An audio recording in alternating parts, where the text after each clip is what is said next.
Darling, do you have to make that awful noise? What awful noise? That awful clicking noise. Aren't you aware you're doing it? Doing what? It's very irritating, especially when I've had to read this drivel that Edgar's thinking of publishing. I'm sorry, I didn't realise.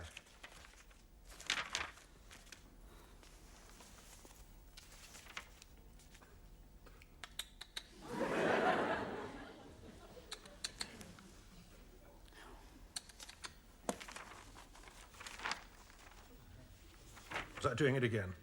You always do it when you're pleased with the sales figures. Really? Or else you groan like some constipated bear. Constipate? What on earth are you talking about? When you're unhappy with the sales figures, you go...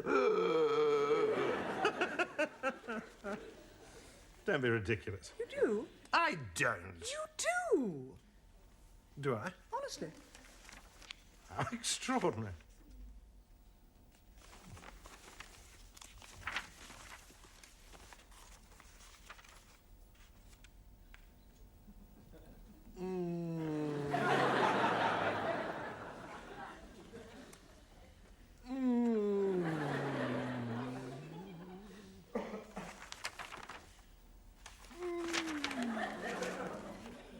Figures bad, are they?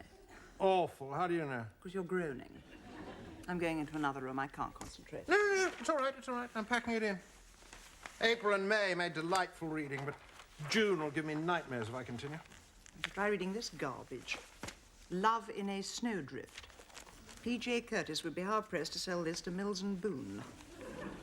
Is that the one about the girl explorer from the Midwest who meets up with Scott of the Antarctic in the afterlife and falls in love with him? Yes. I didn't know you'd read it.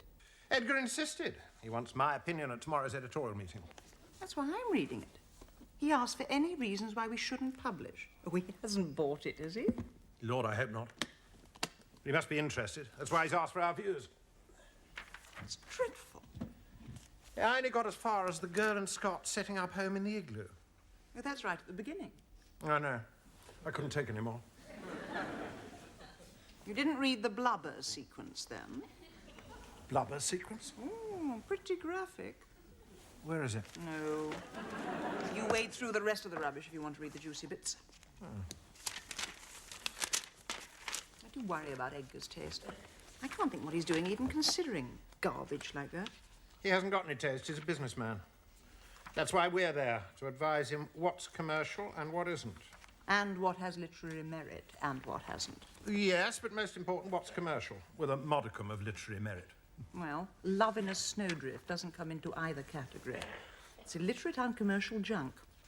What about this blubber sequence? Do you think that might sell a few thousand copies? I was teasing. Even the sexy bits are boring. Oh. It's ringing. I know. It'll stop if you answer it. I wonder who it is. Well, it has to be someone from the office. That's why we put in the extra line, so people can ring you without giving the game away. It's never rung before. Thank heavens we're getting value for money. Oh, answer it. Oh, keep quiet. They mustn't know you're here. Oh, for goodness sake, answer the phone. Shh. Donald Fairchild? Donald, it's Anthea. I hope I didn't wake you. No, I'm in bed looking at the sales figures. It's Anthea. Well, don't tell me. I'm not supposed to be here. Shh. Hello, Donald? Sorry, the cat just jumped on my balance sheet. What good taste. You probably read the June figures. Yes. Well, what can I do for you, Anthea? Meow. Hang on. Meow. Caroline, that is not funny. Right, I got rid of the cat. Now, what can I do for you? I'm sorry to ring so late, but I've just had a call from Edgar's secretary. He won't be back from Paris until lunchtime, so the editorial meeting is being shifted to the afternoon, 2:15. Oh, I haven't got my diary here, but that should be okay. Good. Oh, do you have Caroline's number? I'd like to let her know. Would you like me to telephone her? That's all right, I'll do it. She wants your number. Well, give it to her. You know it, don't you? Right, I've got it here somewhere. Fielding. Meow. Meow. Is that your cat again? Yes. Ah, here it is. Fielding Caroline. From London, it's 0296 23190. Thanks. You don't think it's too late to ring her, do you? No. I think she'll be wading through manuscripts. Meow. That's why I want to let her know the meeting's changed. Well, good night, Donald. See you tomorrow. Night. Thanks for calling. Don't forget to put the cat out. No. Good night.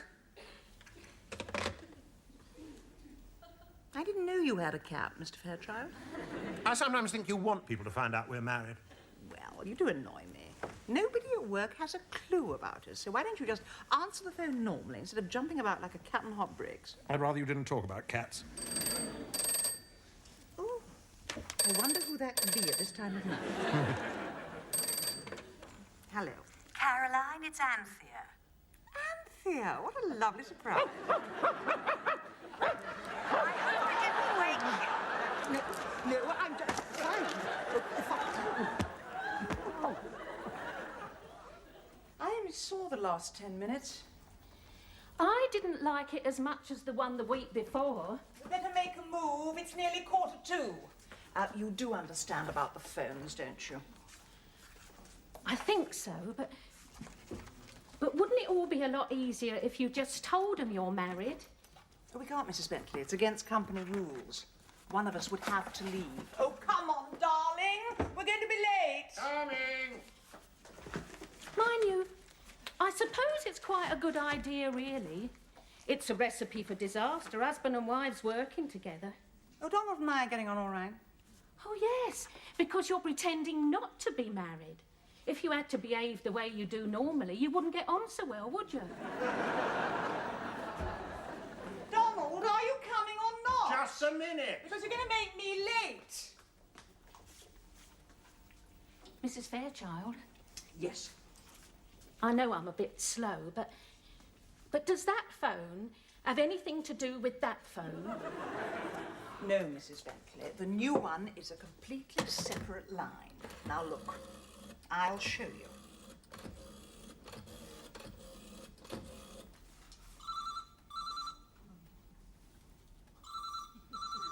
No. I mustn't answer it. I'll answer it. Leave it to me, I'll answer it. And keep quiet, for heaven's sake. Fairchild here. Oh, hello, Fairchild. Fielding here. Hurry up or we'll miss our train.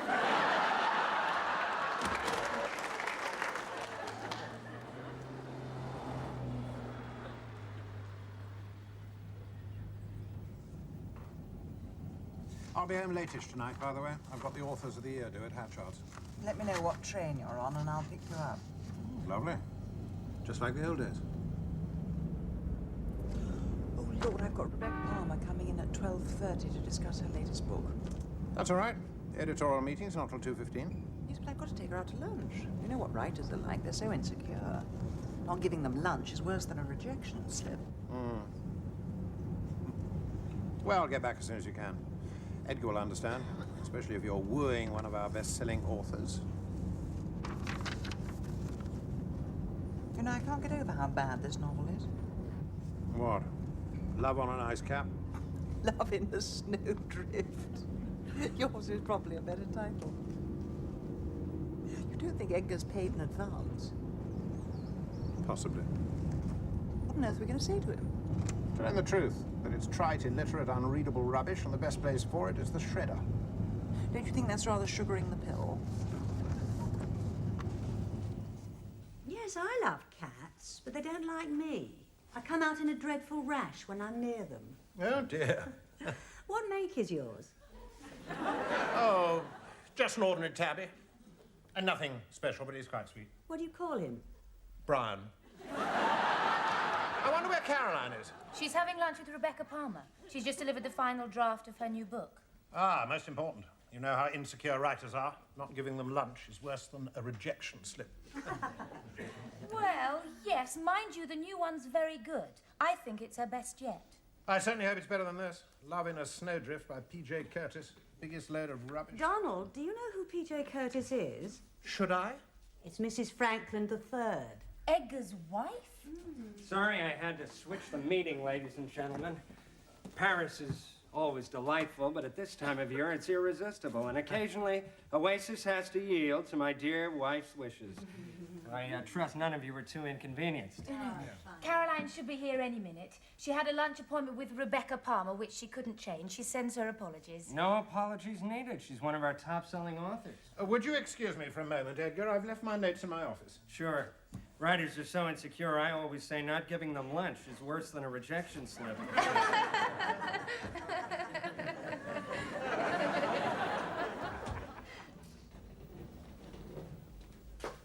Nicky, Miss Fielding should be coming in any minute. Before she goes to the boardroom, would you give her a vitally important message? Oh, but she's already here, Mr. Fairchild. She just went up in the lift. I think it's vital to keep an open mind, especially when discussing new writers, and it should not be in an... Oh, Don, good. We're just starting. Caroline's about to give us her views on Love in a Snowdrift. Please continue. I was just saying, Donald, it should not be in an editor's nature to be negative. She, or he, should try and be constructive where possible, and even when there's only the slightest glimmer of writing talent, I always try to give a word of encouragement. Having said that, there are writers to whom encouragement would not only be a disservice, but a positive act of cruelty. P.J. Curtis is such a writer. Love in a Snowdrift is trite, illiterate, unreadable rubbish. A horrible hodgepodge of styles. The best place for it is the shredder. I can't think what we're doing discussing garbage like that. Thank you. Well, I think we can take it that Caroline was not too impressed with Love in a Snowdrift.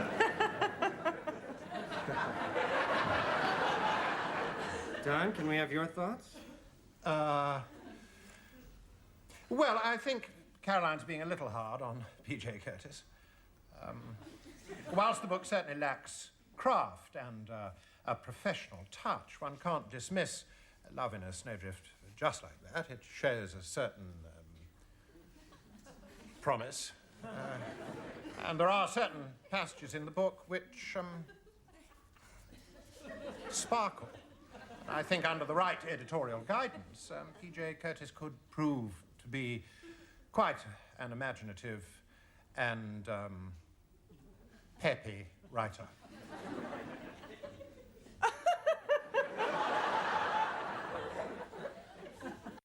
You Judas! Oh, what was I supposed to do? There is such a thing as diplomacy, you know. Diplomacy is one thing. That was blatant hypocrisy. Oh, come on. You were pretty shocked when Edgar revealed who P.J. Curtis was. I was not shocked. I was surprised. I was shocked at your total lack of moral fibre, you wimp. I don't mind being called a Judas, but wimp is too much. Well, the book stinks and you know it. Having heard me give my views with which you agreed, you should have backed me up. You would have done too if you hadn't known it was Edgar's wife. That's the point. You've been out of publishing for nearly 20 years. You've got to learn that you can't ignore politics in business. Politics? I let Edgar hear a little bit of what he wanted to hear. I made it patently clear that we shouldn't publish, but in such a way that I didn't offend anybody. Well, you offended me. Well, that just goes to show that company policy is right. It isn't practicable, married couples working together. That has nothing to do with it. As far as I am concerned, you are sales and marketing director, and I am editorial director, not your wife. Shh, someone might hear. And I'd say the same thing to any member of staff who reneged on his opinion. I didn't renege. I tempered my views. Caroline, excuse me, Don.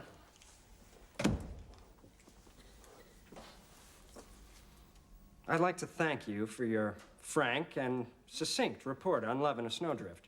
Your views coincide with mine entirely, but of course there's no way I could say that to my wife. It had to come unsolicited from a member of staff, especially editorial, and I thank you. There are certain times when one has to use diplomacy. Right, Don?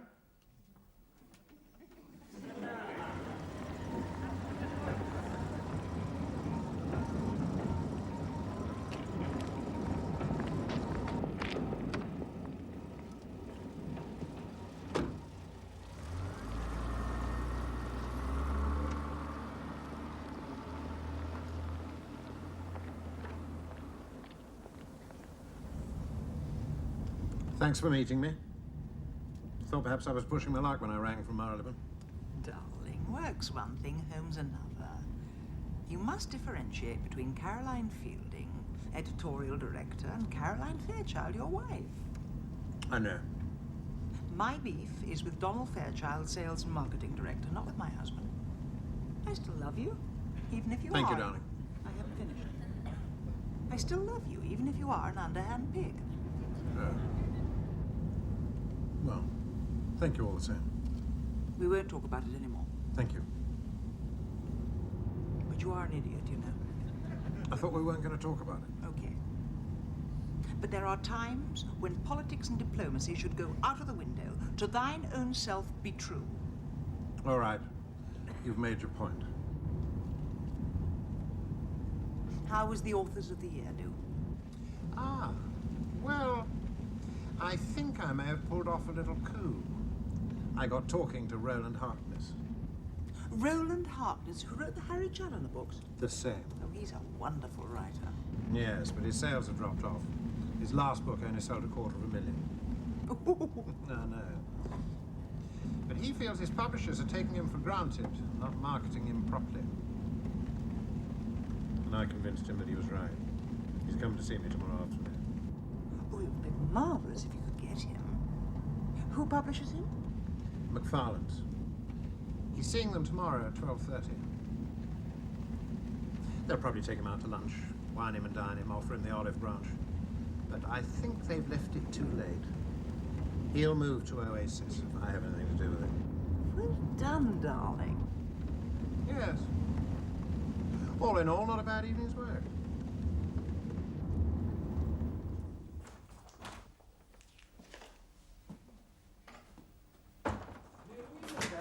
C'est vrai, c'est un donut.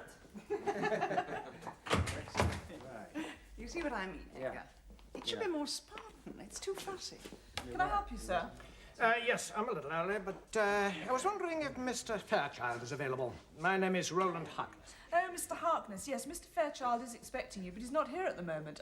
He thought that you were coming in after lunch. The Roland Harkness. Yes? I'm Caroline Fielding, the editorial director. Donald Fairchild said you were coming in, but I think he was expecting you between 2:30 and 3. He was under the impression you were lunching with your publishers. Yeah, so was I. Oh, the so-and-sos didn't even offer me a dry sherry. Excuse me. Edgar. Sure. Yeah? May I introduce Roland Harkness? Roland Harkness? What a pleasure. Welcome to Oasis.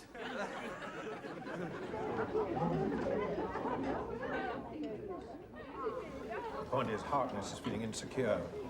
He feels McFarlane see him just as a money-making machine turning out his 2 books a year. Now, I want to capitalize on that insecurity. So make out McFarlane's promotion is so lacking you haven't heard of his latest book. What's it called? The Almond Tree. Haven't heard of it. That's the idea.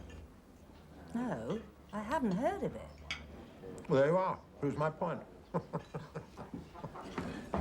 thank you. It was certainly more palatable that way. Yes, I'm sure it was. Excuse me. Is there anywhere I can go? Down the stairs on the right-hand side. John? Guess who Caroline's working on? Roland Harkness? Look, why don't you and Anthea join us for coffee and we'll introduce you.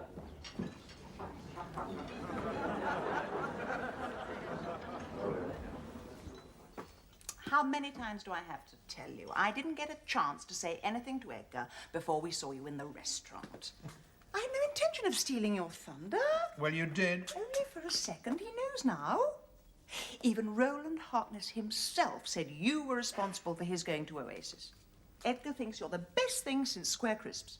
Come on. I'll make you a nice dinner. Ah, just like the old days. When I'd come home and you'd be here to make a fuss of me. Well, I am here and I am making a fuss of you. No, it's not the same. When I was at Ginsberg's, I could come home and let rip, have a good moan about any of the staff who were getting on my nerves, especially the editorial director. I can't do that now. Oh, of course you can. I told you yesterday, you have to learn to distinguish between me as your wife and me as your colleague at work. If you want to have a good moan about your editorial director, feel free. Go on. Well, you, No, she. You're talking to your wife now, remember, not your editorial director. Right. Well, she's got some very irritating habits. Yes, go on. Get it out of your system. Well, she insists on sending handwritten memos. I've told her on numerous occasions that memos must be typed by the secretaries and a copy kept on file. She ignores me. Fair enough. Have a good man. Okay. Well, another thing, book covers. Yes? She regards it as a decision between herself and the art department. She ignores the fact that sales input is vital when it comes to the look of a book. It's my chaps are the guys who have to get out there in the field and sell the blessed things. Must be very irritating, darling. It is. And another thing. In meetings, she's got this infuriating habit of always saying, yes, I agree, when you know damn well she doesn't. Yes, I agree. And she persists in going over my head. She's always sneaking off to see Edgar without consulting me. The words diplomacy and politics don't seem to be in her vocabulary. She seems to forget that I'm far more experienced. For God's sake, I've been in the publishing business for nearly 30 years. Just because she discovered the turgid Dartington trilogy 3,000 years ago, she thinks she's God's gift to the literary world. And Edgar thinks the sun shines out of her bottom. I mean, what is she? A jumped-up proofreader. Feeling better, darling? Yes, I feel a lot better now. Good. I tell you what, I'm starving. What's for dinner? Nothing. What? Well, you see, that awful sales and marketing director has put me in such a foul mood that I don't feel like cooking. Perhaps my husband would like to take me out to dinner.